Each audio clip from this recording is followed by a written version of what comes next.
Good morning, good afternoon, or good evening, whatever time it is that you inky savages are joining us for episode number 136 of the PenBoyRoy Pentertainment Podcast. Thanks again for joining us. I got some stories to tell today. I'm really excited about talking about it today. I'm even more excited about the episode following this week. We're going to have a doctor on. It's going to be really cool. But before we get started with my story that I have to talk about, and Tom has some pens he wants to talk about, so we'll dive into that after I go into a tirade. But before we get into that, let's talk a little bit about what we talked about last week. We talked about the Girologio leather pen cases and how cool they are. And I took a look at them, and they are pretty cool. I think I really want to get me one of these suitcases, these briefcase pens that can hold 96 the 40 pens. pen one or the the 96 one. Yeah, the massive. 96. Yeah. And that's going to be really cool just to carry around like a huge fountain pen nerd, which I am. And get like a handcuffs to like chain it to your wrist.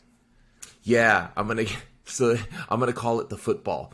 I'm going to get a pair of handcuffs, put one on my hand, and then put the other one on the briefcase handle. I think that's a great idea. Yeah, as a matter of fact, Girologio, if they knew any better, or if Luxury Brands of America knew any better, that's what they would do. They would include a free pair of handcuffs, because there are people who are going to throw in 96 pens. They're going to fill that pen case, and they're going to fill it with expensive pens. So that thing is as important as the nuclear football. So Girologio leather is, as they said last week, one of the best leather companies that makes pen cases for your pens. And you can go from a single pen case to, I think they have a 48 pen case, but why stop there? Go 96. If you're going to go nerd, big. Go full-blown nerd. And the fact that it's an actual briefcase is what makes it even cooler. So if you're looking to get storage and you want to have a solution for your pens that is travel-friendly, you have to check out the Girologio pen cases. You'll be glad you did.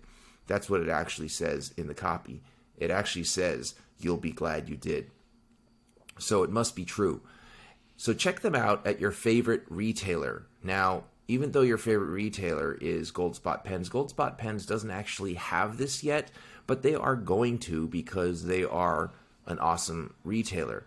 And since they're an awesome retailer, I want you to check them out at the affiliate link in the description below and take advantage of coupon code ROY at checkout to save yourself an additional savings on products on the Goldspot website. Now, there are some exclusions that apply with certain brands, but for the most part, it does work, and just give it a shot. Why not try and save yourself money? And then finally, I want to talk about my good friend Neil over at brlcoffeeco.com. brlcoffeeco.com. BRL stands for Beans, Rhymes, Life. So Neil is actually a DJ as well. He loves beans, he loves music, and he likes rhyming, and he likes life. So brlcoffeeco.com, and be sure to use coupon code ROY at checkout for additional savings on all products on the brlcoffeeco.com website. They got some pretty awesome beans. I just had my office receive a bunch of sampler packets, and they are just loving the coffee. I told them I'm gonna bring in a 5-pound bag of one of the 4 flavors that they like the most. They're having difficulty choosing which one they like the most. So I might have to just step up, and I might have to make the decision for them. Anyway, please be sure to check out brlcoffeeco.com. Check out the Goldspot affiliate link in the description below, and wherever you can get them, get the Girologio pen cases, especially if you want to travel. And you may be traveling soon, because the Long Island Pen Show is coming up. We are going to be there October 15th. That is a Saturday. I'm going to have some friends in tow. Tom's going to be there. We're going to just have some fun. And also, we're going to bring all of the PenBoyRoy Fountain Pen Review Channel t-shirts to give away to anybody who comes up to us and says hello. And we might also just drop some off with vendors there, here and there, to pass out for us, because We may just give them out to people randomly on the sidewalk just to get rid of them. And if, Hofstra University, if they run out of toilet paper, we might just throw those in the bathroom too. We So could just before throw they them at their become student store, and just have them on there. Just sell them for whatever you want. Then we'll give them to you for free. No problem. right. So before they become toiletries, be sure to come up to us and say hello so we can give you a free t-shirt. So that's all I have for sponsorships and talking about news and all that stuff. So we're going to get on with episode number 136 of the PenBoyRoy Entertainment Podcast. Thanks again for joining us. But before we get started, I just want to give you guys a quick disclaimer. This podcast is not scripted and therefore will contain potty mouth words, both from Tom and I, mostly from me. So be forewarned. You have been warned. Now, on to the podcast. The PenBoyRoy Entertainment Podcast. Stay savage. So I was at Hudson Yards in Lower Manhattan the other day, and I was craving me some coffee. Now, being that BRL Coffee Co. doesn't have boutiques or little cafes, I just swung by another competitive coffee company. It's called Blue Bottle Coffee Co. Have you ever heard of it, Tom? It sounds familiar, but I have never had it, I think, before. Okay. So it's nice enough. It's a nice enough stand. It's got its own theme. It's cute and stuff like that. So me and my friend, or my friend and myself, we decide we're going to try the coffee there. I love giving people a shot. I love trying coffee. I love trying different types of coffee and stuff like that. So we order 2 lattes. Comes out to about $13 and change. Okay. So I pay $15 and I tell them, hey, keep the rest for your tip jar. So they're like, okay. We wait around. I don't know why I'm talking like I have no teeth. But we wait around. And eventually our lattes come out. I take a sip of mine and I'm noticing it has this like weird nutty flavor that I'm not familiar with. It has like almost a pasty quality to it. So I take a few more sips. And as I'm taking a few more sips, I'm like, dude, this latte tastes different. What is this? What do they use for the dairy in the latte? So this is where I'm going. Okay. So my friend's drinking it and he goes, dude, I think they used oat milk in this. So I'm like, why would they do that? Like, don't they usually upcharge for oat milk? And secondly, why would they use it without even asking, right? Right. So what I ascertained was it's not a standard for that company. They don't just use oat milk as a standard, right? Because if they did, maybe I didn't read the menu or something like that. So I go up to the guy making the lattes and I'm like, hey, bro, let me ask you something. What did you use in this latte? Did you use oat milk? And he's like, yeah. I'm like, well, why would you use oat milk? He's like, oh, because we ran out of whole milk. I'm like, okay. I'm like, well, don't you think you should tell somebody that before you just go ahead and use it and they ingest it? For me, I don't do carbs. So, I mean, I only had like 5 or 6 sips. It's not the end of the world. Maybe that's like, I don't know, 5 to 10 carbs. It's not gonna kill me. My concern was, what if somebody is gluten intolerant? What if somebody's allergic to oats? What if somebody has celiac disease? They can't have the oat milk. You can't just assume that people are just going to be okay with oat milk, right? Yeah, and taste-wise, like you said, it's immediately noticeable when you go from whole cow's milk to oat milk. Mm-hmm. Very, very noticeable. Right. So for me, oat milk is clearly not ketogenic friendly. So I'm like, listen, I can't drink this. And he's like, all right, well, what I can do is I can remake it for you using half and half. So I was like, a latte made with half and half. Huh. Okay. Here's what I'm going to do. I'm going to decline the latte. Just give me a black coffee. So they're like, yeah, sure. Here you go. And they didn't offer to refund me the difference between a standard cup of black coffee and the latte. There was a line. I didn't really want to inconvenience people that were waiting, and I didn't want to be a pain in the ass. So you should I just turned around at that point, but like, guys, they don't have any regular milk. Right. Don't order the latte unless you want oat milk in your latte. Yeah. So I just took the coffee and I left, and I'm upset with myself for not addressing or correcting it. It is what it is. I paid $7.50 or more for a regular cup of coffee. I don't know what a regular cup of coffee is at Blue Bottle Coffee Company. I'll never know again. I'm never going to go back there. I'm never going to order from them. Why would I when I have access to brlcoffeeco.com? But why would you? My concern is, what if somebody really is legitimately allergic or has a health condition where they can't have oat milk? I'm just baffled by the fact that they would just serve up oat milk without notifying the patron first. Now, is that something that happens commonly? Like, you go to Rook Coffee Company. Mm-hmm. If they ran out of whole milk, would they tell you, or would they just go ahead and serve you an alternative without telling you? No, see, I'll just first to address the pricing. I'm looking up the menu. I found it on the website for Okay. 54 West 40th Street. So I don't know if this may be like a different one or whatever, but cafe latte goes for $4.25, and a drip coffee, if you went with the cheapest one that's not a limited release, is $2.90. Okay. So, what not major in the grand scheme of things, but still would have liked to have that addressed in some way. Yeah, but like I said, I paid $13 and change, and then I even left them the change of $15. What did I pay Maybe they for? threw in the upcharge for the oat milk and didn't even bother saying that too. What does it cost with oat milk? It's they don't have it on here. That's really weird. Like, I don't even know what. You know what? From now on, I'm going to be more diligent about when somebody charges me for something. I'm going to look at it and be like, what am I paying for?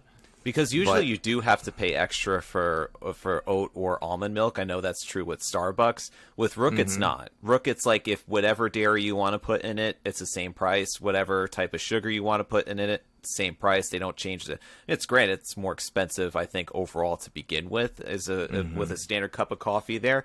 But they don't play the game of like throwing in upcharges for different types of, stuff that you put in it.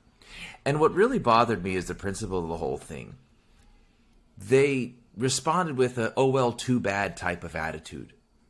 And they didn't really seem to care that they, possibly, I mean, if they did charge me more for the oat milk without telling me, that's just messed up. Two, they didn't seem to care that I wasn't happy with the oat milk latte. And they didn't even consider...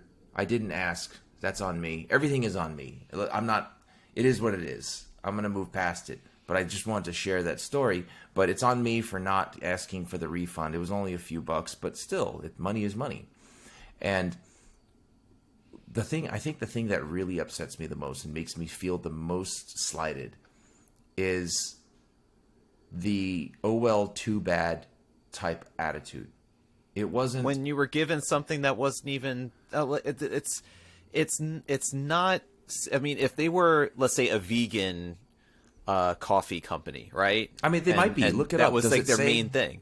No, I don't think so. But I mean, like, if that was their thing and you didn't know going into it, and that's all they had was oat milk and almond milk, they didn't have any dairy milk, then I could say, okay, well, then that attitude of, oh, well, was just kind of like buyer beware. You should have known you were walking into a vegan coffee shop. But most people would assume that when they order a latte, they are getting regular dairy milk in their latte, unless they specify otherwise. Right. And they also had half and half, so it's not a vegan place, right? Because half and half uses non-vegan products. So if it was a vegan place and they used oat milk, shame on me. It is what it is. I should have read the menu more carefully. But it wasn't a vegan place because they had non-vegan products, right? So, I don't know. I just assume that if you're going to upcharge someone, let them know. And if it's not an upcharge or it happens to be just more expensive because of the location, fine. But at least say, hey, listen, I'm really sorry we used that. We should have told you. You want us to refund you? I would have literally said, no, don't worry about it. Just give me the coffee. But I would have been... No, I wouldn't. No, I'm not going to even say that. Because I would have probably done the same exact thing as you. But I'm just saying, if I had the mean streak, like if I wanted to really put the screws to this guy, I would have been like, I want the refund of the difference and I want my tip back. That would have been like extra douchey right there. Right. I don't know. Yeah. That's not. I should have tipped him afterwards. Right? And then a video of you doing that will be surfacing somewhere as like, hey, look at this Kevin on this coffee shop line arguing about his oat milk latte. Yeah. That's just not who I am. I mean, I'm just, it is what it is. But let's move on. Hey, you wanted to talk about some Conklin pens? Oh, if you want to talk about pens that are ripoffs? If wow. you want to talk about getting ripped off about pens? All right, let's hear about it. I don't know what pens you're talking about or what you're going to say, but shit, let's hear it. You want to talk about... That was a pretty harsh statement. Oh, I'm trying to do my best at doing the whole, like, transitioning into a different topic and kind of leading into it from what we were just talking about. But, okay. I guess that might be a little bit unfair, but we'll see. You tell me. Okay. Let's say, share this here. So we're going to take a look at the Conklin Nozac Classic Word Gauge 125th anniversary. This is kind of a brainchild, if you will, between, I think, Conklin or the Jaffa Pen Company and Dante Del Vecchio. Really? I'm pretty sure he had his work in with this. I'm just making sure I'm looking at it here correctly. So I'm looking at. It looks like it's a possible Dante Del Vecchio. Are we sure it's a Dante Del Vecchio brainchild? I think so. Let me just double check here. So if you're seeing the screen here, you're kind of like, oh, okay, a $1,200 Conklin pen. What's going on here? Yeah, that's the first thing that kind of just slaps you in the face, right? So yeah. So it says the design features 3D technology implementation combined with exquisite materials and processes to bring to life the extraordinary design concept developed by pen genius Dante Del Vecchio. I think that genius at this point is starting to, I feel, wear itself a little thin in terms of a definition. Where are you reading that? I'm looking down at the below here at the description. Oh, okay, I see it. So this is essentially an aluminum piston fill pen that has an ink window, and it has a rudimentary system of initials, Roman numeral initials, that's supposed to gauge the amount of words you have left in your pen to write with the ink supplied inside. Mm-hmm. It has a 14-karat gold nib. Okay. And it says supposedly, and I'm looking at it here, Conklin Classic 125 adds a brand new, mind-blowing filling technology, the fast filler. Unlike all other piston filling predecessors, the fast filler activates with a single turn to fill the pen to full, and does so up to 5 times faster than any other piston filler. What does that sound like to you if you were to, let's say, use an existing technology that already is in place? Sounds like a vacuum filler. Right. Like, how is that any improvement over a vac? Well, listen, there's so many things we can talk about, but let's address that since you asked it first. Right. It says that the fast filler fills with a single turn. So every vacuum filler that we know is you turn it a bunch of times. Yeah. No, vacuum fillers. Oh, you. No, I'm saying. I was sorry. I was thinking piston fill. Were you saying that? So I'm wondering what kind of technology it is. Like, what is this? I don't understand. You turn it once and it fills up, I guess. There's no video to kind of show. And actually, there was, and I was a little suspect of it. Let me bring it up. Let's see. I'm going to bring it up on because I did see it on, I think, the Conklin Pens Jaffa, or not Jaffa, but on their Instagram page. Mm-hmm. Let me see if I could pull that up here. I mean, not for nothing, the pen does look cool. It looks like some sort of futuristic alien technology kind of thing. I could do without the word gauge part. So they basically melded the word gauge and the Nozac and the Peniter, like, metal concepts. So this is see if I could play this song. Are you seeing that there? Right. I'm hearing Britney Spears, and I don't know the relevance.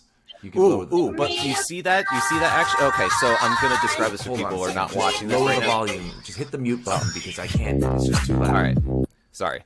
I didn't realize it was actually, like, you were actually hearing that on your end. It didn't sound like anything on mine. But this is kind of like a hands-on, you know, fumbling around with it. Not necessarily demonstration because you don't see it right, nor do you see it fill. But I thought was very interesting on here is that when the cap where I think it's coming up right now, when the person is unscrewing that, see that, where it's unscrewing and it's not going all the way. You saw the piston head go with every screw, just like with any other piston fill mechanism that you've ever seen in your entire life. Mm-hmm. That's what bothers me. That's what really, really bothers me about this, because that just looks like any other piston fill. It had nothing else going on with it. That piston was moving with every turn that person was making. And that's something very subtle that only a super anal experienced fountain pen enthusiast would see. But for somebody who might be like falling in love with it from the angle of like, oh my gosh, this is amazing 125th, there's only 125 pieces of each pen, they may fall in love with all this extra marketing mumbo jumbo, but like what really is this for $1,250? What is this? Well, so here's my take on it. I think that's going to be a tough sell. It's going to be a tough sell because Conklin, they don't do well over the 150 price point. That's their bread and butter. I don't mind it for that. Like 100, 150 is a great price point, I think, because it's a well-made pen, a good acrylics. It's got a Yovo stainless steel nib, whatever. It's and they have some interesting design ideas where it harkens back to, the vintage models of yesteryear. This kind of just takes on its own life and, of course, its own occupied price point, which is just way out there. It seems odd. It seems like an odd decision. Like this would have been better off as a Jaffa Brands exclusive peniter if they just renamed it. Yeah, I would say so. I think that they could get away with this with a peniter. I could see this happening. Mm-hmm. But still, I'm not sold on this fast filler nonsense. I think this is another one of those like, a puffery sort of phrases, and I'm sorry, because like I have a lot of respect for Jaffa, for Yair. I have respect for Dante for his past achievements, but this just feels to me not right. Right. So here's what I'm thinking. Let's talk about the piston. So I think you have to turn the piston to get the piston O-rings to actuate and move all the way up top to the front of to the back of the section, which is like any other piston, like you said. I'm assuming, and I could be completely wrong because I don't have the pen in my hand, with one turn in the opposite direction, there's got to be some sort of spring-loaded mechanism that just causes that piston rod with the O-ring to shoot straight back, causing a vacuum that causes the ink to fill. Oh, right? So you're saying that it's not a one turn in the sense of advancing the piston head to the front. It's the one turn to make it come back to draw the ink up. That's what I'm assuming based on this video, and that's all I have to go on. Yeah, that's all you have to go on. Yeah, you have to rotate the piston knob, I guess counterclockwise, to get the piston to move all the way up, and you do that like any other piston, and then one turn to the right or clockwise will cause it to snap back, causing a vacuum to suck in ink very quickly. Mm-hmm. Right? Which is a halfway cool idea relative to the marketing material, right? So if the marketing material was true and it was just one turn and it would somehow just suck up ink with just one single turn and that's all you had to do, that would be truly innovative and something we've never seen before. But that doesn't look like what we're doing, what we have here. It certainly does not seem that's what the case is here. So the marketing material is a little bit misleading halfway in that it does require more rotations to fill it than one. And then it's halfway not misleading if what I'm saying is correct and if what I assume is correct, where you just rotate it back the other way and it just causes a suction effect. Right? By snapping back the piston. The other thing that I have to wonder is, okay, so it's, where does it say it? It says it's 5 times faster. It fills 5 times faster than any other piston filler. Right. How do they know that? What did they do? Did they sit there with a whole bunch of piston fillers and time them? Are they just making up 5 times faster arbitrarily? Because as far as I know, as far as I can see, if you have to rotate the piston all the way up like any other normal piston filler for the first half, and then you're saving on the second half in an instant, great. That's not 5 times faster. That's twice as fast. You know what I'm saying? Right. So let's say it takes 3 seconds to actuate the piston and move it towards the section. And then another 3 seconds for any other piston mechanism, like let's say a TWSBI Eco, to fill it. Okay? Mm-hmm. So that's a total of 6 seconds. Now with this new 125 Conklin, let's say it takes 3 seconds to actuate the piston and move it all the way up, but half a second to draw the piston back. It's still not 5 times faster than any other piston filler. That's my first thing, right? My second thing is this. How many times have you been like, shit, I got to fill my pen, but I don't have 3 seconds to do it? Or you know, I wish I could shave off 3 seconds of filling my fountain pen. How many times have you been like, oh my God, I would love to use a fountain pen, but 6 seconds is no good. If they only knocked it down to 3 seconds, it would be great, right? Right. So the concept is cool as a gimmick. And yeah, like but I that's said, the thing is that's you just said it right there. It's a novelty. And then another thing I highlighted on this is that the fountain pen holds only 1 milliliter of ink. That's barely more than a converter or a cartridge. Like, you know, couldn't they get that up to maybe like 1.5 milliliters? You know, I just kind of feel that that's really not a strong selling point. If you're going to tell me that it's got such a revolutionary filling mechanism, you could fill a vac filler for a lot more than 1 milliliter of ink for sure. Sure, yeah, 100%. So and then here's the thing that you're highlighting right now. The fountain pen fills with one turn. Where are you going? I was in the middle of reading that. Turn. Yeah, sorry, I brought it back. Yeah. The fountain pen fills with 1 turn fast filler and holds up to 1 milliliter of ink. So the reason why that bothers me is it says it holds up to 1 milliliter of ink. It doesn't say it holds 1 milliliter of ink. That means depending on the viscosity of the ink or depending on whatever certain factors, or it may hold less than 1 milliliter of ink. Right? Mm-hmm. Yeah, that's it. A lot of this stuff just gives me red flags, and definitely the price being one of the biggest things, because it just all of a sudden it's like let's say TWSBI. It's like TWSBI, like their highest priced pen was the acrylic limited editions at like what, 150 or something like that, right? I think they were just 100. It was like, let's say low 100s. And those were limited editions. They were made of acrylic. They have Jovo or stainless steel nibs. They were, you know, special, and we get it. But like, let's say they all of a sudden decided we're going to make $1,000 pen. Like that would blow the tops off of everybody who had previously bought like Ecos and 580s, and all of a sudden now this limited edition comes that's like, whoa, what just happened here? It's like all of a sudden I was so eager to collect all of these pens, and then it's like you price this pen way out of anybody, you know, any normal person's budget. You know, we're facing a recession here. Stock market took a hit again for like the 80th day in a row, like this month it feels like. So it's like, so, you know, and then here's another thing, staying with the pen. It talks about the groundbreaking innovation in the world of instruments with regard to the Novak. Underneath the bold that says about Nozak, it says in 1931, Conklin Pen Company introduced a revolutionary innovation that completely transformed the writing experience forever, yada, yada, yada. Then it goes down and it says that, hold on, stop moving it.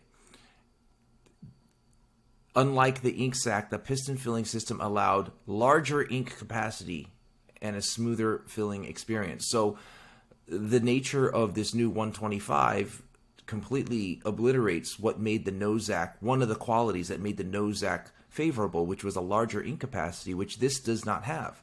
Now, going back to larger ink capacity, if you're looking at the word gauge, there's an ink window with the word gauge with little gauges for how many words you can write. Well, how many words is it? Like, what does the gauge go up to? Like 10 to 20 to 30 to 40? Can I move it to go take a look to see if we could? Yeah. Is that okay? Because it seems to me that being that it doesn't have a large ink capacity, there can only be up to 100 words, whereas the original.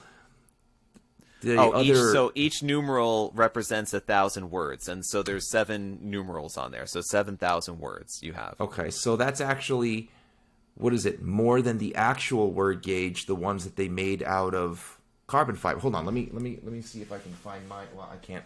There's so many over there. I don't want to get up and look for it. But the original word gauges, they were though. I think it goes up to 1,000, wasn't it? I don't remember. Yeah, so if that's the you're case. telling me that 1 milliliter of ink, up to 1 milliliter of ink, is going to provide more words than the original word gauge? All right. I just even that aspect of it too. It's like, is somebody going to count to, it's like you'd have to factor in the size of the words that are being written, the nib size, because the nib size is very important. If you pick a broad nib, you ain't getting as many words as somebody who's writing with an extra fine. It's just not going to happen. So it's like for this to be accurate in any useful sense is but then again that is also the word gauge of years past. It's just more of a novelty, a kind of a shtick that Conklin had incorporated from their past designs, and it's a nod to the past. Okay, I get that, but when it's also being put together with this fast fill system and the fact that it's being remodeled out as this super high tech looking crazy aluminum with the metallic finish and everything, I was just it just seems so just thrown together and just being it's new, and here's this giant price tag just to justify the collectability of it. Right. So you found your word gauge? Yeah, you can close the screen so I can show this on the screen. So for everybody watching, right. So if everybody's watching, you can see I'm holding up the word gauge Stealth in blue with carbon fiber. I was wrong. So this actually measures words in thousands. So it goes up to 5,000. So here's my thing. If you're looking at this pen, this provides an estimation of about 5,000 words. Now look at the width and look at the depth of the ink capacity on this pen. It's about, I want to say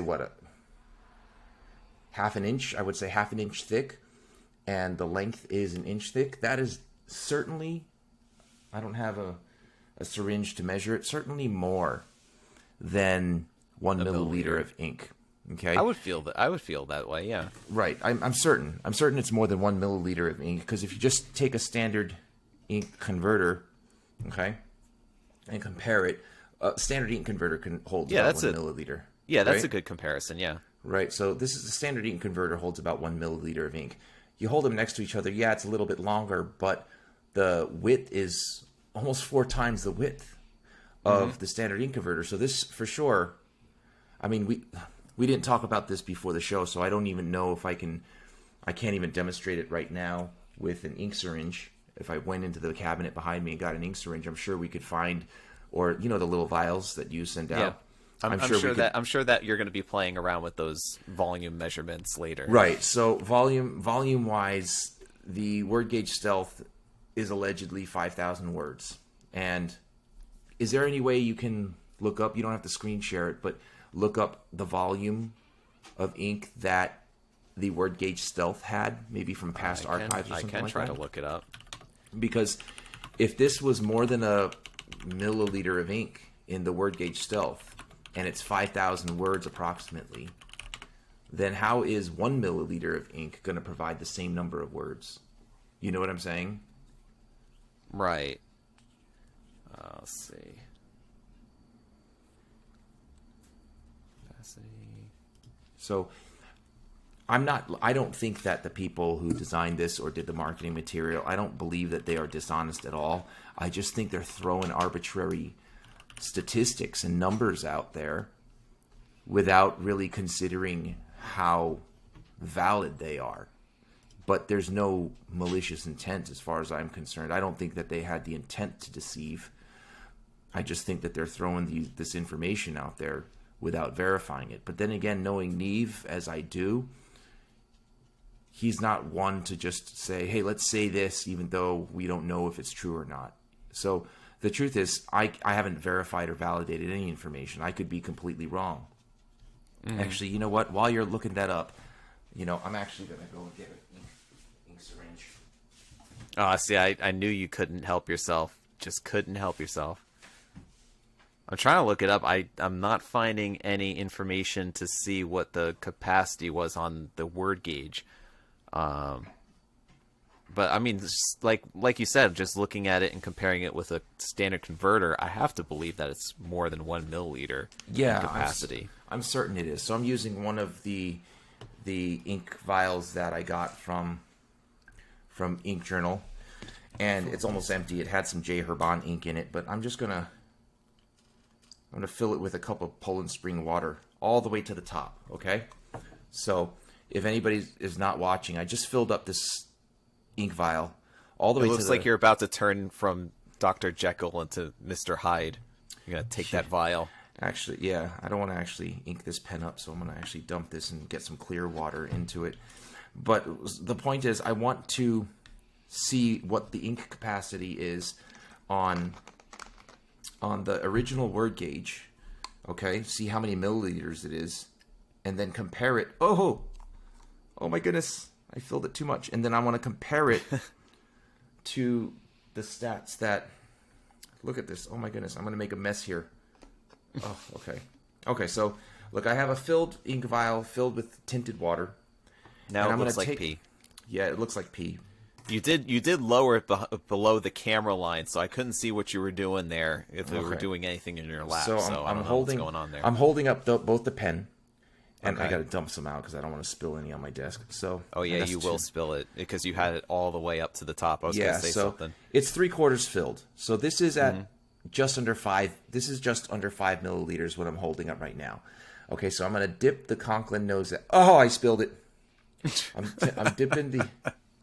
This is what I do for science. So I'm filling up right now on screen. I filled up about 3/4 of the Conklin word gauge Stealth, right? That's the first fill. So right now it's at 4,000 words. I didn't fill it all the way.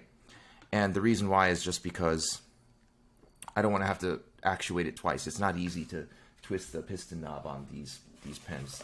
I believe that they were made by Stipula. I have my paper towel. So now I'm going to completely empty the ink vial that I was using to fill the word gauge. So we have an empty ink vial. I'm even going to run a paper towel through it just to make sure that the extra drops don't add or change the capacity. So you're going to drop the what you sucked up into the word gauge back into the empty vial to see how much was in the pen. See how many. So let's see how many when this is. So it's 4/5 filled. I'm holding it up and not in front of the camera. It's 4/5 filled. Okay. Let's see how many milliliters this is. For those at home, that's 80%. Right. So it's 4/5. Right. So I know math. You got some good of it math. Sometimes. Okay. I got some math. So 4/5 of it fills it to. Hold on, the sticker is blocking my view.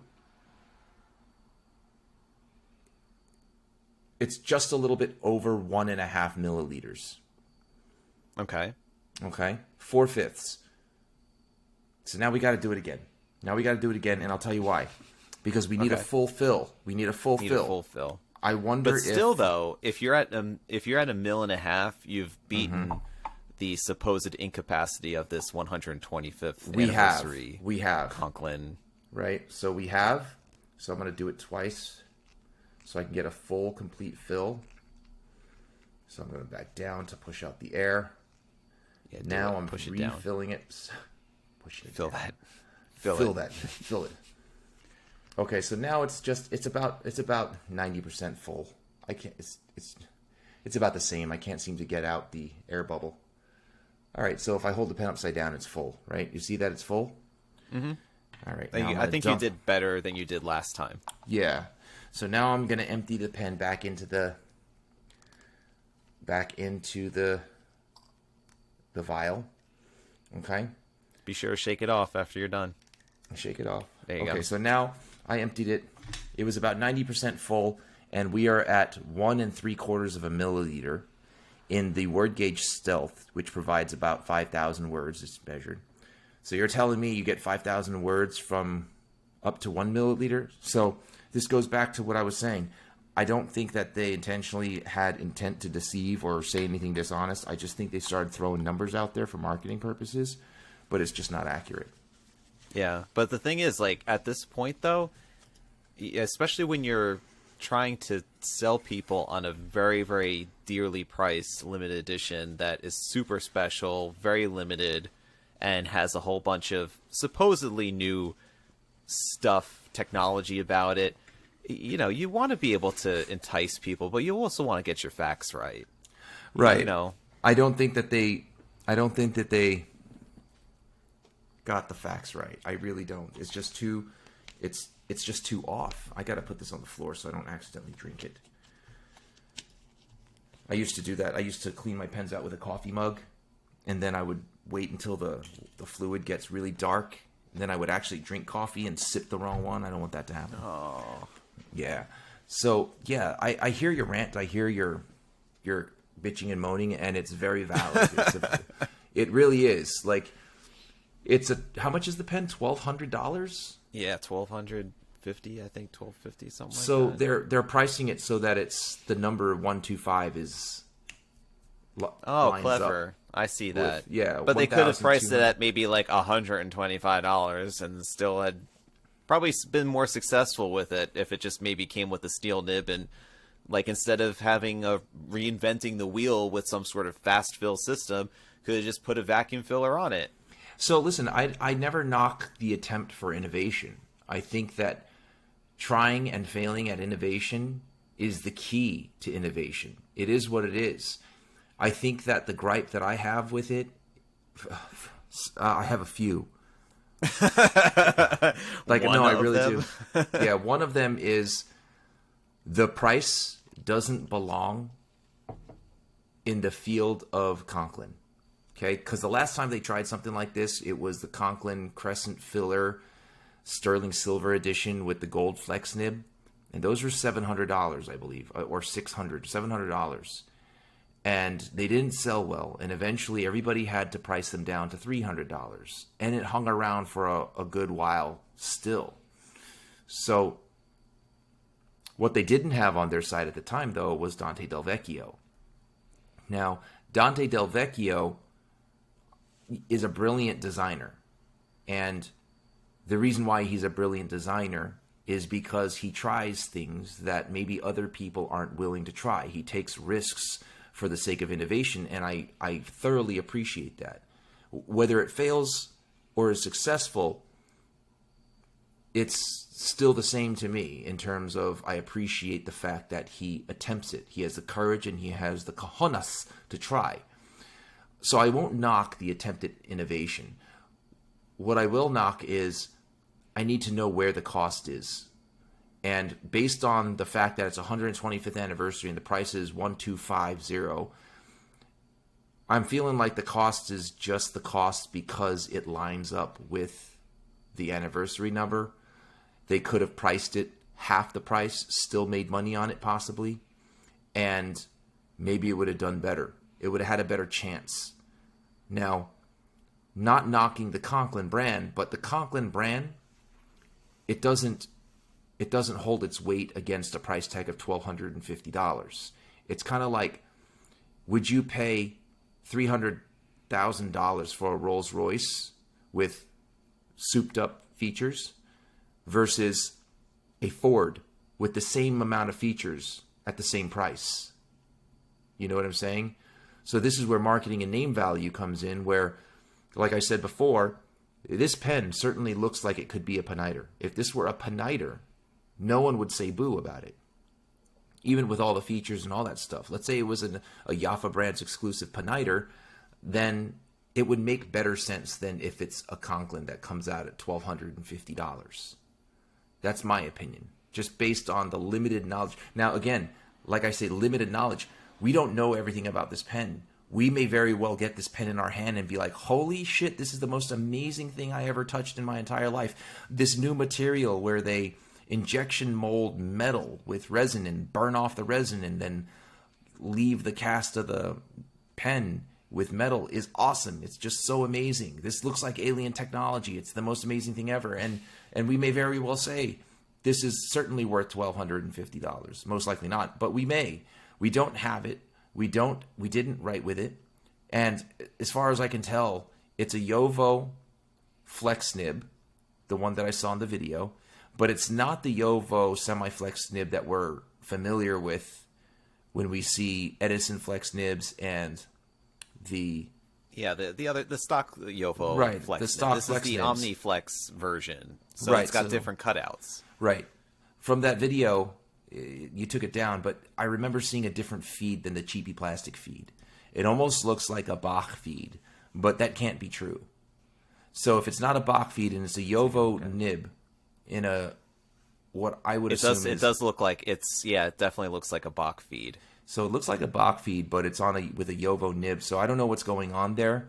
Maybe they customized there's feeds. A meeting of the worlds, like a collision of worlds happening right now. Right. So are we talking about a box housing with a Bach feed with a Jovo nib? I have no idea, but this feels all sorts of wrong to me. Right. So, I mean, there's a lot of variables there that, listen, we're shooting down the pen. We haven't got the pen in our hand. Well, I'm not saying shooting it down. I'm just saying I have lots of problems. It scares me. It's sending up a lot of red flags. It could, like you said, it could be a great thing, but from what I've seen so far, it looks like it's a disaster, like a very expensive disaster that if I were a pen collector, right, or if I were somebody who purchased very expensive pens, like let's say a Namiki or limited editions and things in that $1,000 price range, I would look at this and say, not $1,000. Right. Heck no. Definitely, I would rather buy a Visconti limited edition with a tried and true power filling mechanism that will fill up in one stroke and get me a gold nib that way versus whatever it is that's going on here with counting of the thousands of the words and the 1 milliliter little tiny ink capacity and the supposedly one turn filling mechanism that, as according to that Instagram video that you saw, was not taking one turn to activate it. So like the devil's in the details, and the details are what's bothering me. Before we even get into the cost, because before me as a consumer, and the perspective might be slightly different for you as a retailer, but for me as the consumer, before the cost even becomes something that I have to even contend with, the details are what I'm going to be looking at first. And the page has been taken down, so I'm going to have to go off memory. But the thing that bothered me, I think what I said was the whole 5 times faster thing bothers me. Because if I have to actuate the piston to bring it all the way to the top anyway, that can't possibly make it... Like if it was just one twist and it did the whole process of filling the pen, then I could talk about 5 times faster. So based on what I'm seeing alone, and being that I haven't held it, I can't really say that I'm right. It doesn't seem like 5 times faster. And if they're going to make a claim like 5 times faster, they definitely need to demonstrate something that is clearly 5 times faster. Right. Okay? Like even if I gave you a Visconti power filler on the Homo sapien, how do we know that that's 5 times faster than a piston filler? Right? When you say stuff like that and you use metrics like that, you got to provide people with the confidence by backing it up. Like, time it. Do something. Show a video of them side by side if you're not going to go real nitpicky with a stopwatch. But do something more than just say it. Okay? And then in the video, if they're twisting it in one direction to get the piston to go up, why leave out the most important part? And this is, like I said, see how it fills. Yeah. Right. Why leave out the part the one twist that makes it fill? I don't understand it unless I don't understand it. Why leave that part out? The one part that makes it innovative. And like I said, if the innovation is an idea that doesn't succeed, I don't knock the attempted innovation, but why not demonstrate that very thing? That's what Dante Del Vecchio is known for. You're advertising the innovation, but you just don't show it. Right. Right? And the twisting that they do that shows the piston moving up isn't the innovation. It can't be, because there's what, 3 or 4 turns? There was multiple, and you could actually see the piston advancing in increments as though you're turning it as you would normally turn any other piston mechanism. Right. So like I said, the only thing I can think of is as you turn it counterclockwise, the piston goes up, it catches every time you turn, and then you turn it once to the right clockwise, and it releases a catch, and there's a spring load in there that causes the piston just to fly straight back and causing suction that draws it up. I mean, I don't see it. I don't see what the objective of that social media video was if you're not going to show the innovation. Right. Unless their angle was, if they really want to see it, they have to buy it. I don't think that would be the angle. That's a terrible angle. Someone's going to be like, oh, you know what? I got that $1,000 I just had like laying around. Right. Just, there are people who look up reviews on the taste of a snack before they buy it because they don't want to invest in a snack without knowing something about it. So I don't think that part actually kills me about the internet in general now, is that there's that little thought that goes in the back of my head when I'm trying something new that I'm like, oh, I should look up reviews on X product, even though it's just kind of like, well, you should just try it, because it's like, it's gonna. But the thing is, like, now you're so hardwired into being like, I need to know what this is like before I get into it, if it's worth my time, and it's just like, it's just such a, it's always in the back of my head now. Yeah, and it's fair too, because the market is flooded with more stuff, and there's too many variations of the same thing. So like, if you're going to buy a product and there's 10 different other brands that sell the same product, you're going to want to know when you spend your money, because they're all within the same price, which one is more worth the money that you're spending. Yeah. So I don't blame people for that. And I certainly wouldn't say to somebody that they're wasting time in searching. I think like everybody does that. And like you said, it's in the back of your mind. So your instinct is to do it also. Because ultimately, you don't want to waste money, right? Well, so, and two is that you don't want to be a sucker and then buy let's say the more expensive thing when there was something like a fifth of the price that could have just done the same job. Yeah, 100%. And that's why I think it's essential for people to know what it is that they're buying, and the way to do it is now the modern technology, YouTube reviews and podcasts and Instagram posts that are easily accessible. But even getting to the point that you start to review things that are free too. Like, let's say for podcasts, if I was getting into a podcast, like, I would want to know if that podcast is going to be worth the like hour or so of listening to it, if the people on there are credible or not, or if they're just right. So that's also important. You may not be spending money, but you're investing your time. And nowadays, everything is so fast paced. Time is money. Yeah. Or time is time away. Time spent watching a 1 hour podcast or listening to a 1 hour podcast is an hour away from your family, or an hour away from being productive. So they're sacrificing. We're going to be losing so many subscribers with this episode. They're going to be like, well, you know what? He's right. I'm not listening to this nonsense anymore. I've just reevaluated my life, and I don't need the Pentertainment podcast. That's not true. They need the Pentertainment podcast because they get pentertained. So, I mean... Well, thank you, everybody. We just saved you $1,250 today. I honestly don't think that anybody was saved today, because I honestly don't think anybody would actually have gone and bought it. I mean, I really do. Like, as mean as it sounds, I think the people that are going to buy this product are going to be probably maybe the less informed, but it's also a catch-22 because the less informed wouldn't know about Conklin maybe so much. I don't know. But like I said, if this pen was branded a Peniter, we wouldn't be talking about this. The fact that it's a Conklin is why we're talking about it, right? You're not going to go into a Ford dealer and spend $300,000 on a Ford. Mm-hmm. And in the same way, mostly, and then the filling thing too. A filling thing bothers me. Right, the filling thing bothers you, but Peniter gimmicks have bothered you before, but not to this extent, as far as I can see. The mystery filler still bothers me. The mystery filler still bothers you, yeah. So, but the thing is, we didn't discuss it in such detail like we did with this. I feel like this bothers you more because the cost, the concept, is all attached to a brand that hasn't gone to this extent when it comes to price before. And I think it touches home to you a little more because you do business with this brand. You do business with the people behind the brand. And you have to engage with them about it. Whereas people like me who are just consumers, we look at that, we're like, fuck that. And then we don't have to buy it. I'm purely in this conversation wearing the consumer hat at this point. Oh, okay. I mean, I've already forsaken the idea. Like of like, let's say, stocking or being anywhere near this thing. I'm just like, no, it's not happening. But right.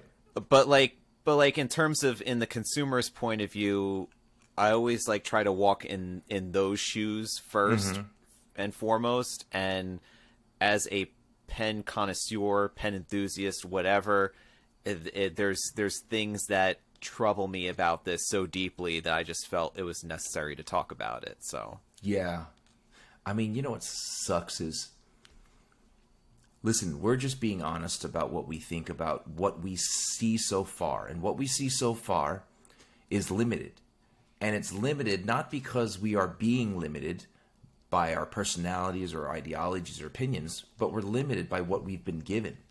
So the reason I'm saying this is because I adore Yair. I adore Neve, and Kenny Jones is an awesome dude. I love all the people at Jaffa Brands. And I do have concerns that when they hear something like this, they're going to be deeply offended or hurt and stuff like that. But my thing is, and it's always been my problem, is I say the truth. I say what I think. I don't always just blurt out what I think unfiltered, right? So like if I see somebody on the street acting like an asshole, I'm not going to just walk up to him and call him an asshole, but I'll tell someone he's acting like an asshole. In the same vein, I'm just talking about this pen based solely on what we've been provided and allowed to have been privy to, right? I honestly think that it's a fair perspective. I think we're being fair about it, because we weren't provided the pen to talk about it. And even if we were, everybody who's going to buy it has only us to rely on to make that decision on whether it's worth it or not. And that to me is not enough. So you're saying that not only should the Pentertainment Podcast receive a complimentary pen, but that other reviewers should also receive complimentary pens of this caliber. I'm saying that to then review and discuss about its finer points. When it comes to a pen like this, there are other $1,200 pens out there. But when it comes to like this, I think that people will perceive it as a higher risk than they would if it were a Visconti or a Peniter.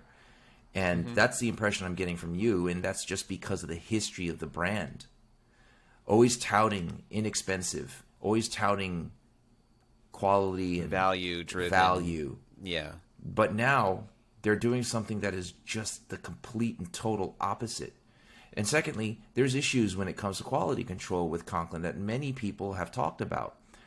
Are they going to take the risk on something like this when they have those concerns about the name of the brand? I don't think so. So I don't want to hurt anybody's feelings, and I don't want the people at Jaffa to think I'm attacking them. I'm not. I am looking at what was given to us in terms of information. And I'm hoping that if they do listen to this, that they will use this in a positive way to then better, better showcase this product for what it is, because if we are short selling it, if we are not representing it the way that they wanted to see that vision, this is what two pen enthusiasts see, and this is what they are reacting to. Right. We're not giving our, subjective feelings about this because we have our own misgivings about somebody or other pens or whatever. Right. This is what we see from our perspective as somebody who, would let's say one day be willing to drop a significant amount of money on a pen. That's exactly my point. We are giving our thoughts, and we're being as fair as we can with what was given to us. If they think that our opinions and our thoughts about it are short selling, or what you said, selling it short, it's only being sold short because they sold it short. Yeah, they could do better on how to present it. That's all. Right. They talk about things that are inaccurate. So I can't align 1 milliliter of ink with 5,000 words when almost 2 milliliters of ink is also 5,000 words. Now, granted, I'm forgetting about the fact that different nib sizes changes the amount of ink put down and all that stuff. We're just talking about a gross estimation. And the gross estimation, as gross as it may be, can't be the same for two ink capacities, one that's almost twice as large as the other one. Right? Right. So my point was, as much as we're selling it short, we're selling it short with the perspective of being analytical with the information that was provided to us, right? So we're reading into this information very carefully, well, as carefully as we can, or as carefully as I can upon seeing it for the first time tonight. That's the first time I've seen it. And those little aspects, I'm sure if I look at it more will jump out at me. But the ones that jumped out at me the most was 5 times faster. It's not 5 times faster. Then there's the ink capacity. Then there's the video that shows multiple turns to actuate the piston and put it all the way to the top. And then, if I'm right, and one turn will cause it to retract like Wolverine's claw and suck in ink, why did they leave that out? Yes. It doesn't make sense to me. Why leave out the most satisfying part about filling the pen? That's like right. That's like when you see videos of people filling up the vac fills. It's all about that release, that snap. It's about the sudden fill. Yeah. Atlas Stationeer does it all the time. Our good friend Brendan from Atlas Stationeer does it all the time. He'll just and it's so satisfying to watch.